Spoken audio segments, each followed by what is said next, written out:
Shalom semuanya. Pada tanggal 23 sampai 25 Oktober 2024 di Cleveland, Tennessee akan diadakan Simposium Pentakosta ketiga. Simposium adalah pertemuan beberapa pembicara ahli yang menyampaikan uraian singkat tentang topik tertentu atau tentang beberapa aspek dari topik yang sama. Jadi Simposium Pentakosta ketiga ini artinya hanya membicarakan Pentakosta ketiga.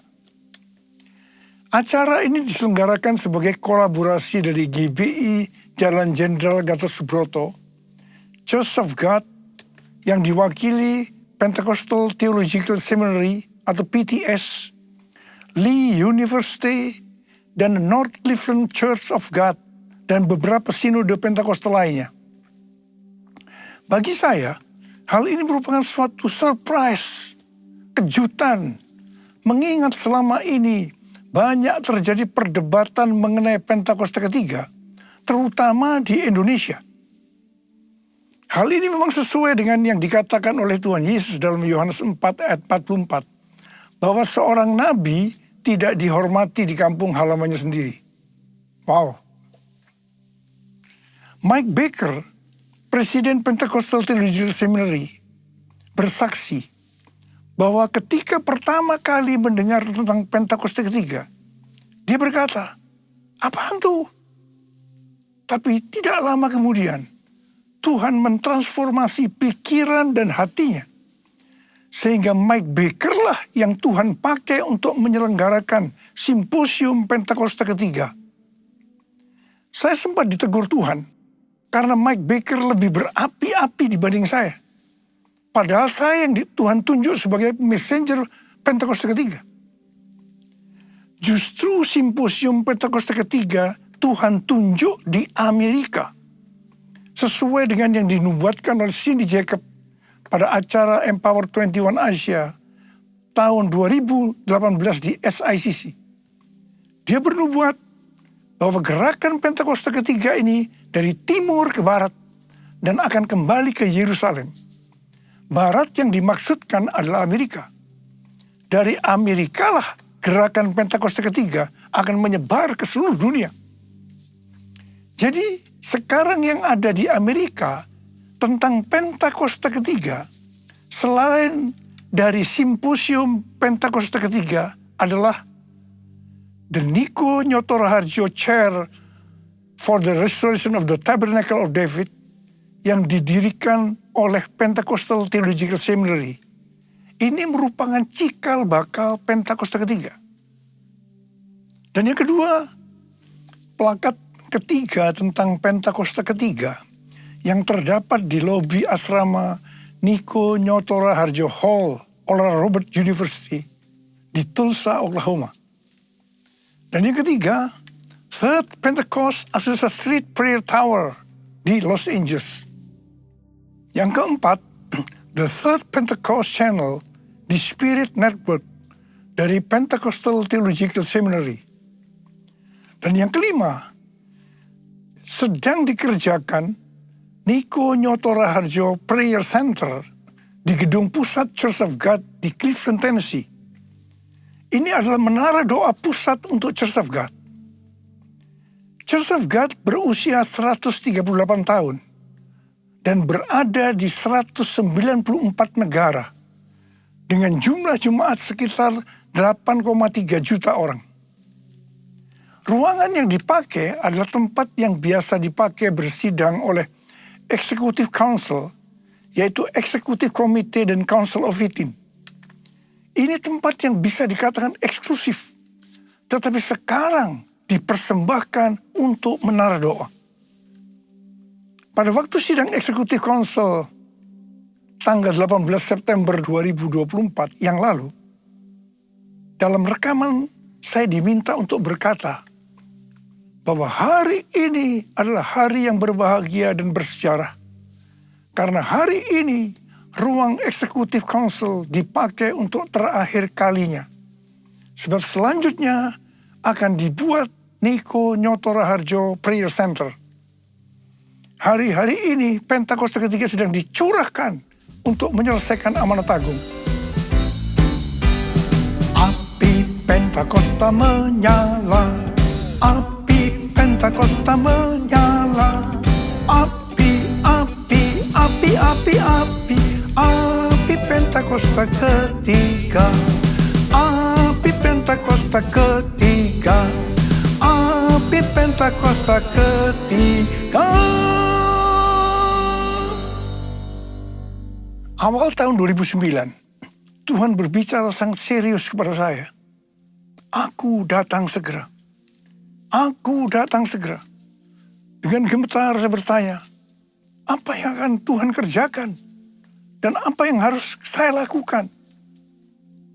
Baru pertengahan tahun 2009, Tuhan menjawab, aku akan mencurahkan rohku. Pada saat roh kudus dicurahkan, akan terjadi seperti yang tertulis dalam Yoel 2, ayat 28 sampai dengan 32. Akan ada 3 tanda yang terjadi. Tanda pertama sesuai dengan Yoel 2 ayat 28 dan 29. Maka anak-anak, pemuda, orang tua akan dipakai Tuhan secara luar biasa. Haleluya. Tanda yang kedua, sesuai dengan Yoel 2 ayat 30. Maka mujizat akan terjadi luar biasa. Tapi tanda yang ketiga, sesuai dengan Yoel 2 ayat 31, akan terjadi goncangan yang luar biasa. Dengan adanya 3 tanda ini, maka Yoel 2 ayat 32 akan digenapi. Yaitu akan banyak orang yang berseru pada nama Tuhan. Dan mereka yang berseru akan diselamatkan. Akan terjadi penuaian jiwa besar-besaran. Jadi sebelum kedatangan Tuhan Yesus yang kedua kalinya, akan ada pencurahan Roh Kudus yang dahsyat. Ini akan mengakibatkan penuaian jiwa besar-besaran. Selama hampir 10 tahun, setiap kali saya berkhotbah, selalu saya memperkatakan akan terjadi goncangan yang dahsyat. Siapa yang mengira yang dimaksudkan dengan goncangan di sini adalah COVID-19? Pada acara Empower 21 Asia di SICC tahun 2013, Tuhan memberi nama pencurahan Roh Kudus yang terjadi sekarang ini sebagai Pentakosta ketiga. Definisi Pentakosta ketiga ada 5. Yaitu yang pertama, Pentakosta ketiga adalah pencurahan Roh Kudus yang dahsyat di zaman ini, melebihi yang terjadi di Azusa Street. Yang kedua, Pentakosta ketiga akan mengakibatkan penuaian jiwa yang terbesar dan yang terakhir sebelum Tuhan Yesus datang kembali. Dan yang ketiga, Pentakosta ketiga akan membangkitkan generasi Yeremia, yaitu anak-anak muda yang dipenuhi Roh Kudus, cinta mati-matian kepada Tuhan Yesus, tidak kompromi terhadap dosa, dan akan bergerak untuk memenangkan jiwa. Dan yang keempat, Pentakosta ketiga lahir di Indonesia dan bergerak ke bangsa-bangsa. Gerakan ini dari timur ke barat dan kembali ke Yerusalem. Dan yang kelima, Pentakosta ketiga akan memberikan kuasa untuk menyelesaikan amanat agung. Dan setelah itu Tuhan Yesus datang kembali. Definisi Pentakosta ketiga ini bukan saya yang mendapatkan. Tetapi saya hanya menyusun atau menyimpulkan pasal-pasal nubuatan atau penglihatan dari hamba-hamba Tuhan menjadi satu kesatuan yang namanya Pentakosta ketiga. Bagian saya adalah Tuhan berkata bahwa menjelang kedatangannya untuk kali yang kedua, Tuhan akan mencurahkan Roh Kudus yang mengakibatkan terjadi penuaian jiwa yang besar. Nama pencurahan Roh Kudus itu adalah Pentakosta ketiga. Definisi pertama dan kedua dari Pentakosta ketiga, ini nubuatan dari William Seymour, hamba Tuhan yang dipakai dalam Azusa Street Revival. Definisi ketiga, ini penglihatan dari Pastor Russell Evans dari Planet Shakers, Melbourne. Definisi keempat adalah nubuatan dari Cindy Jacob. Dan definisi kelima dari Dr. Tim Hale yang saat itu menjabat sebagai General Overseers atau Ketua Umum Church of God. Pencurahan Roh Kudus yang dahsyat yang terjadi hari-hari ini, namanya adalah Pentakosta ketiga. Pentakosta pertama terjadi di kamar loteng Yerusalem sekitar 2000 tahun yang lalu. Pentakosta kedua adalah pencurahan Roh Kudus yang terjadi di Azusa Street Revival. Apakah Pentakosta ketiga merupakan istilah yang valid? Jawabannya ya, valid.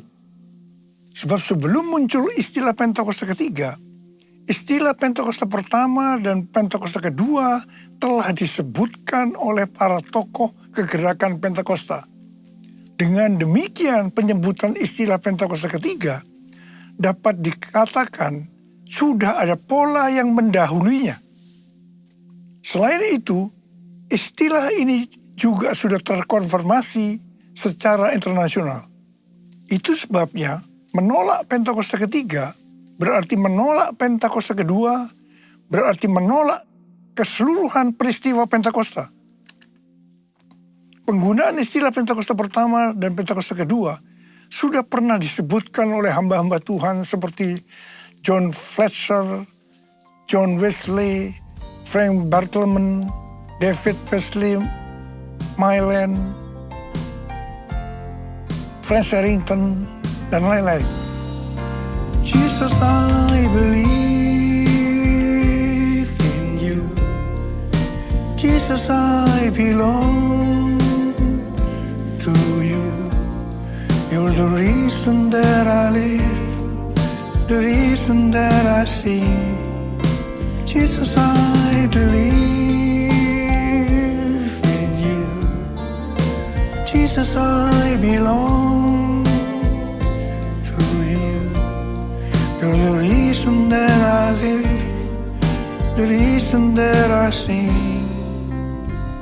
With all I am.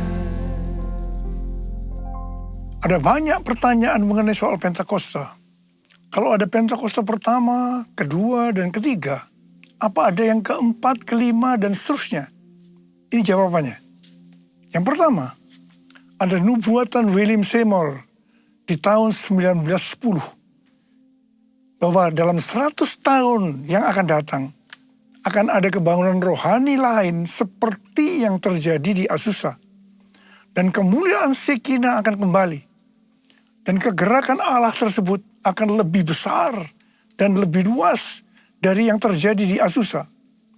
Tidak hanya terjadi di satu tempat atau kepada beberapa orang saja, melainkan akan menjangkau seluruh dunia. Dan kegerakan itu tidak akan berakhir bahkan sampai kedatangan Tuhan.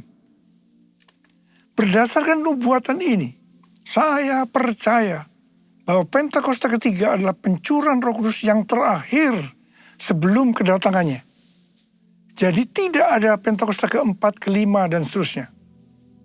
Yang kedua, Alkitab mengajarkan Tuhan Yesus akan datang segera, sewaktu-waktu, sehingga setiap generasi dalam kurun waktu kedatangan Tuhan Yesus yang pertama sampai dengan kedatangan Tuhan Yesus yang kedua memiliki hak untuk percaya bahwa mereka hidup di hari-hari terakhir. Artinya mereka adalah generasi terakhir. Sebagai contoh, seperti yang dikatakan oleh Rasul Paulus dalam 1 Tesalonika 4 ayat 17 yang berkata, sesudah itu kita yang hidup, yang masih tinggal, akan diangkat bersama-sama dengan mereka dalam awan, menyongsong Tuhan di angkasa. Demikianlah kita akan selama-lamanya bersama-sama dengan Tuhan Yesus. Pertanyaannya, apakah kita sepakat dan juga percaya Tuhan Yesus datang segera? Jika kita percaya Tuhan Yesus datang segera, berarti kita percaya bahwa ini adalah penuaian jiwa yang terbesar dan yang terakhir sebelum Tuhan Yesus datang kembali. Ini juga berarti kita percaya pencurahan Roh Kudus Pentakosta ketiga adalah yang terakhir. Tidak ada Pentakosta keempat, kelima, dan seterusnya. Banyak peristiwa pencurahan Roh Kudus yang terjadi sepanjang sejarah gereja. Namun tidak semuanya dapat disebutkan sebagai peristiwa Pentakosta, seperti yang terjadi di kamar loteng Yerusalem yang disebutkan sebagai Pentakosta pertama. Ada 3 kualifikasi pencurahan Roh Kudus yang dahsyat seperti Pentakosta pertama, yaitu yang pertama, masif, ekspansif, dan multi-etnis. Yang kedua, penekanan terhadap glosolalia atau bahasa roh dan manifestasi kuasa Roh Kudus. Dan yang ketiga, memiliki korelasi langsung kepada penyelesaian amanat agung. Jika satu peristiwa pencurahan Roh Kudus kurang memenuhi salah satu kualifikasi saja, maka tidak dapat disebutkan sebagai peristiwa yang memiliki kualifikasi sebagaimana Pentakosta pertama, betapapun dahsyatnya. Artinya, satu peristiwa pencurahan Roh Kudus disebutkan sebagai Pentakosta kalau memiliki 3 kualifikasi pencurahan Roh Kudus seperti Pentakosta pertama. Ku buka hati untuk Roh-Mu Tuhan, ku buka hati menyembah-Mu Yesus. Jamahlah kami, penuhi kami dengan kuasa Allah Maha Tinggi, dengan kuasa Allah Maha Tinggi.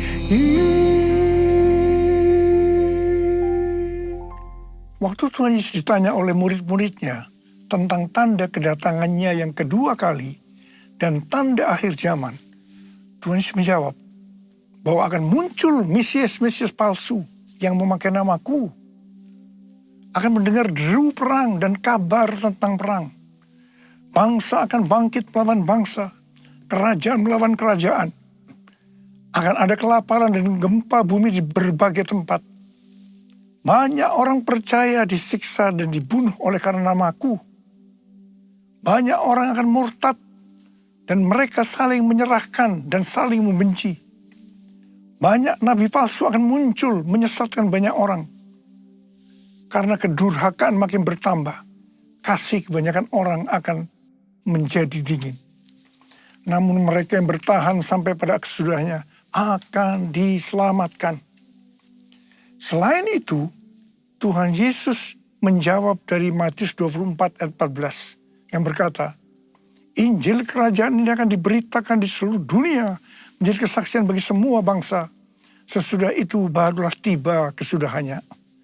Jadi kalau Injil kerajaan sudah diberitakan di seluruh dunia menjadi kesaksian bagi semua bangsa, atau dengan kata lain, kalau amanat agung selesai, maka Tuhan Yesus akan datang untuk kedua kalinya. Kita diingatkan bahwa tugas utama sebagai orang percaya adalah menyelesaikan amanat agung.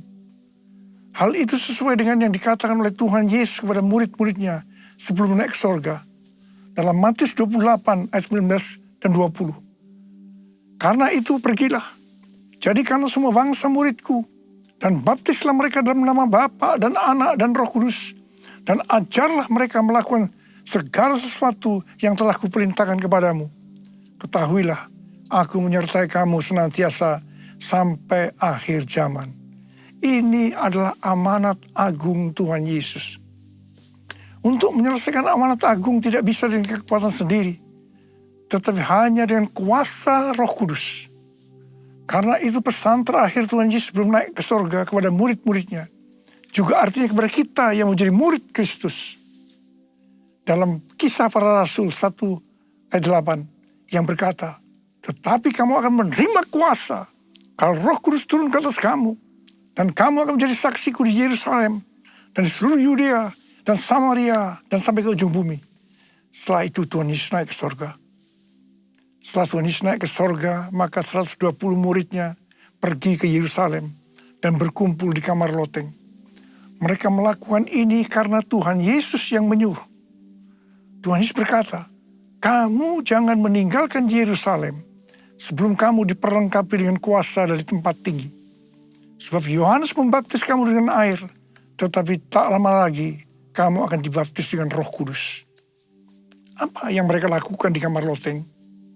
Mereka semua bertekun dengan sehati dalam doa bersama-sama. Artinya mereka berdoa, memuji dan menyembah Tuhan bersama-sama dalam unity siang dan malam.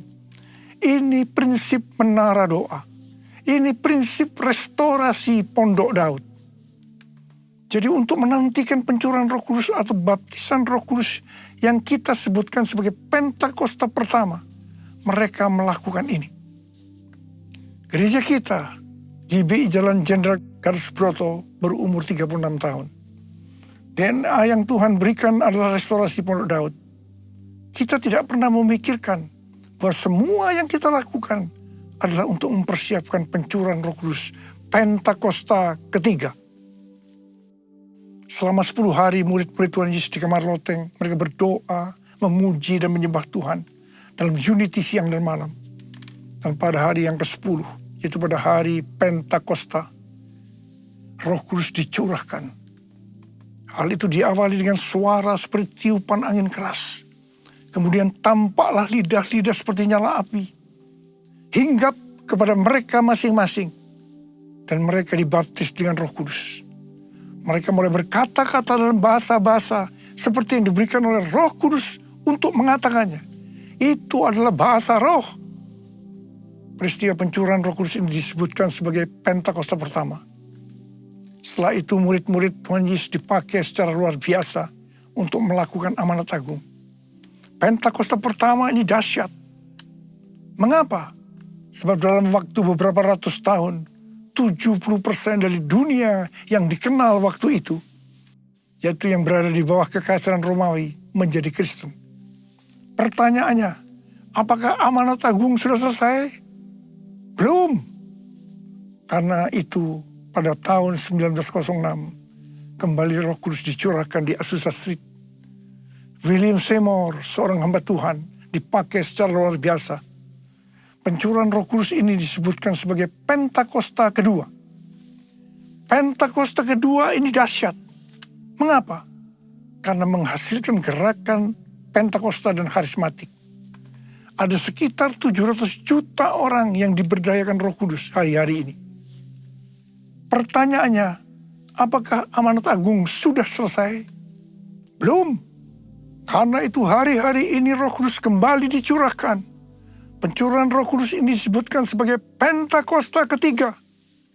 Kita harus percaya dengan Pentakosta ketiga, maka Injil Kerajaan akan diberitakan di seluruh dunia menjadi kesaksian bagi semua bangsa. Artinya amanat agung selesai. Dan setelah itu Tuhan Yesus akan datang kembali. Haleluya. Saudara, saya mau berdoa buat saudara. Ada berapa banyak di antara saudara yang berkata, Tuhan, saya siap untuk menyelesaikan amanat agung. Berikan saya kuasa Tuhan, kuasa untuk menyelesaikan amanat agung. Angkat tangan saudara. Katakan bersama saya, curahkanlah kuasa-Mu Tuhan. Mujizat terjadi di tempat ini. Curahkanlah kuasa-Mu Tuhan. Mujizat terjadi sekarang ini.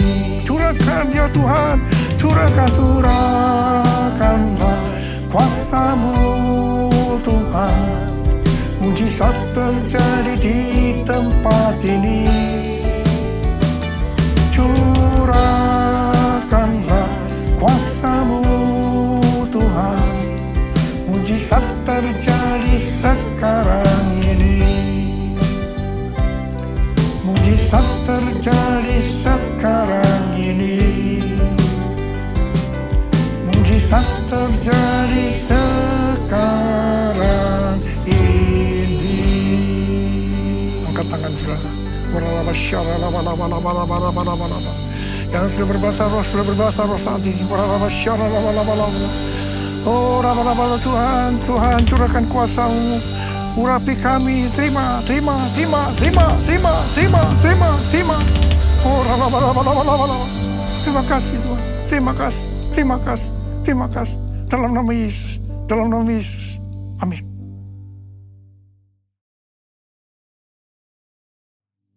Kita akan masuk dalam perjamuan kudus. kita akan mengingat ayat ini. Sebab setiap kali kamu makan roti ini dan minum cawan ini, kamu memberitakan kematian Tuhan sampai ia datang. Perjamuan kudus adalah perjamuan Tuhan Yesus sendiri. Setiap kali kita masuk ke dalam perjamuan kudus, Tuhan Yesus selalu berkata, biarlah ini menjadi peringatan akan daku. Karena itu mari arahkan hati kita kepada kebaikan Tuhan. Kita akan mengingat kebaikan Tuhan. Supaya kita lebih mengasihi Tuhan Yesus. Kita lebih mengasihi satu dengan yang lain. Mari tundukkan kepala. Bapa, siapakah kami sebelum kami mengenal Engkau? Kami semua orang berdosa. Upah dosa adalah maut, mati. Tetapi Engkau yang tidak berdosa telah dijadikan dosa oleh karena kami. Engkau harus turun dari sorga mulia, menjelma menjadi manusia, mati ganti kami dengan penderitaan yang luar biasa. Sungguh Tuhan luar biasa kasih-Mu pada kami. Engkau jadikan kami sebagai anak-anak-Mu. Engkau bela, Engkau tuntun, Engkau berkati, Engkau ajar kami. Kalau kami salah, itu Engkau ya Aba. Itu Engkau ya Aba. Darah Tuhan Yesus akan memberkati kita melalui perjamuan kudus ini. Tapi Tuhan mau kita makan dan minum dengan cara yang benar. Karena itu masing-masing sekarang introspeksi. Lihat keadaan dirimu masing-masing. Jangan menyimpan dosa. Kalau ada dosa yang Tuhan ingatkan, langsung minta ampun. Langsung minta ampun. Ampuni saya Tuhan, ampuni, ampuni. Kau melihat anak-anak-Mu ya Tuhan sedang menyelesaikan segala sesuatu dengan Tuhan. Ampuni kami ya Tuhan. Layakkan kami untuk masuk dalam perjamuan kudus. Bapa terima kasih. Kami akan masuk dalam perjamuan kudus dengan hati yang penuh ucapan syukur. Dalam nama Yesus. Amin. Sekarang, mari. Angkat roti di tangan kanan kita tinggi-tinggi. Sebab apa yang telah kuteruskan kepadamu telah aku terima dari Tuhan. Yaitu bahwa Tuhan Yesus pada malam waktu ia diserahkan mengambil roti. Dan sesudah itu ia mengucap syukur atasnya. Ia memecah-mecahkannya dan berkata, inilah tubuhku yang diserahkan bagi kamu. Perbuatlah ini menjadi peringatan akan aku. Saudara dikasih Tuhan. Bukankah roti yang kita pecah-pecahkan ini adalah persekutuan kita dengan tubuh Kristus? Mari kita makan dalam nama Yesus.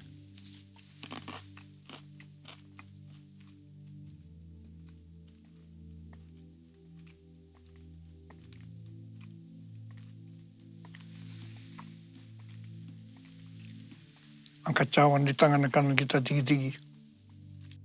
Demikian juga yang mengambil cawan sudah makan lalu berkata, cawan ini adalah perjanjian baru yang dimeteraikan oleh darahku. Perbuatlah ini setiap kali kamu meminumnya menjadi peringatan akan aku. Sudah kasih Tuhan, bukankah cawan pengucapan syukur.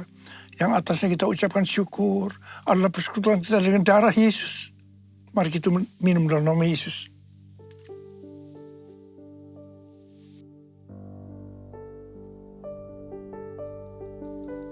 Ucapkan syukur dan terima kasih dengan suara. Tuhan terima kasih ya Tuhan. Terima kasih ya Tuhan. Terima kasih ya Tuhan. Terima kasih Tuhan. Oh terima kasih. Engkau melihat anak-anak-Mu Tuhan. Mereka membutuhkan pertolongan Tuhan. Mereka membutuhkan jamahan Tuhan. Jamah mereka satu persatu ya Aba. Jamah mereka, jamah mereka. Saat ini Kau sedang menyembuhkan yang sakit. Sedang membebaskan yang terikat. Engkau sedang menghibur yang susah. Engkau menguatkan yang lemah. Engkau memberikan pengharapan-pengharapan yang baru. Bagi yang mereka datang dengan keadaan putus pengharapan. Tuhan Kau baik. Engkau baik. Kau sungguh baik buat kami semua. Terima kasih ya Tuhan. Terima kasih buat semuanya ini. Terima kasih ya. Terima kasih Yesusku, terima kasih Yesusku. Puji syukur hanya bagi Tuhanku. Terima kasih Yesusku, terima kasih Yesusku. Puji syukur hanya bagi Tuhanku. Terima kasih. Terima kasih Yesusku, terima kasih Yesusku. Puji syukur hanya bagi Tuhanku. Terima kasih Yesusku, terima kasih Yesusku. Puji syukur hanya bagi Tuhanku. Puji syukur hanya bagi Tuhanku. Puji syukur hanya bagi Tuhanku.